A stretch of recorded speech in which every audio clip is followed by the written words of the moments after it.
شروع کرتا ہوں اللہ تعالیٰ کے نام سے جو بڑا مہربان نہایت رحم والا ہے۔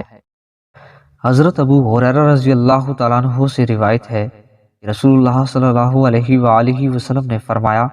اللہ تعالیٰ فرماتا ہے، اے ابن آدم، تو میری عبادت کے لیے یکسو ہو جا تو میں تیرا سینہ بے نیازی سے بھر دوں گا اور تیری محتاجی دور کر دوں گا۔ اگر تو نے ایسا نہ کیا تو میں تیرا دل مشغولیتوں سے بھر دوں گا اور تیری محتاجی دور نہ کروں گا۔ حضرت مستورد رضی اللہ تعالیٰ عنہ جو بنی فار کے ایک فرد تھے کہتے ہیں کہ میں نے رسول اللہ صلی اللہ علیہ وآلہ وسلم کو فرماتے ہوئے سنا، دنیا کی مثال آخرت کے مقابلے میں ایسی ہی ہے جیسے تم میں سے کوئی اپنی انگلی سمندر میں ڈالے اور پھر دیکھے کہ کتنا پانی اس کی انگلی میں واپس آتا ہے۔ حضرت عبداللہ بن مسعود رضی اللہ تعالیٰ عنہ کہتے ہیں کہ نبی اکرم صلی اللہ علیہ وآلہ وسلم ایک چٹائی پر لیٹے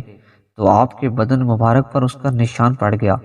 میں نے کہا، میرے ماں باپ آپ پر قربان، اللہ کے رسول اگر آپ ہمیں حکم دیتے تو ہم آپ کے لیے اس پر کچھ بچھا دیتے، آپ اس تکلیف سے بچ جاتے۔ تو رسول اللہ صلی اللہ علیہ وآلہ وسلم نے فرمایا،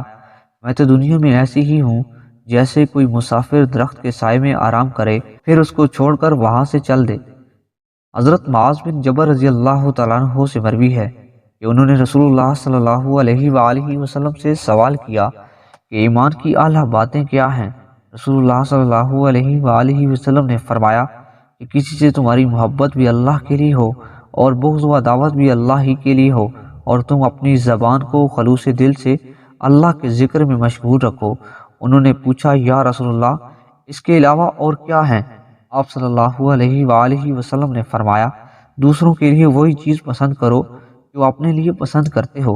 اور جس چیز کو اپنے لیے ناپسند کرتے ہو اس کو دوسروں کے لیے بھی ناپسند کرو۔